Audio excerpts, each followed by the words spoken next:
D'abord, remercier la présidence néerlandaise pour son engagement sur cette question et j'espère aussi vraiment que la présidence slovaque sera aussi active parce qu'il y a un travail, et vous l'avez dit, extrêmement important à faire pour gagner, pour changer les mentalités dans l'opinion et il faudra continuer des campagnes de communication importantes.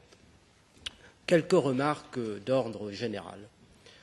En 1992, à Rio, il y avait deux protocoles. Un protocole sur le changement climatique et un protocole sur la protection de la biodiversité.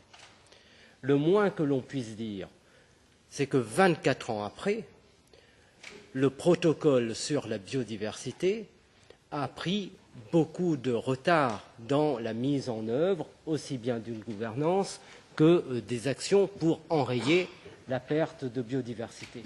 Et nous sommes aujourd'hui dans cette situation tragique qui veut que nous sommes confrontés à la 6e vague d'extinction des espèces depuis le début de ce monde.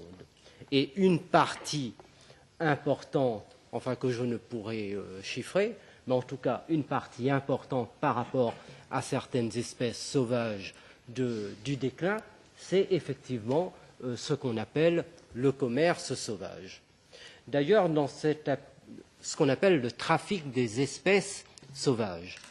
Et dans cette appellation, on doit s'interroger, je me demande moi, si ce sont les espèces qui sont sauvages ou si c'est ce commerce et ce trafic qui est sauvage. Car ces espèces que nous qualifions de sauvages, il ne leur vient pas à l'idée de tuer des humains et de s'afficher en trophée. Bon. Donc la marque de l'inhumanité, elle est du côté de l'humanité.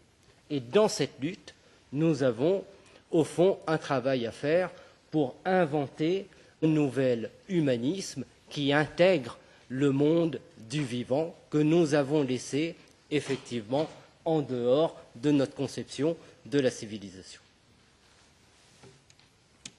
Thank you.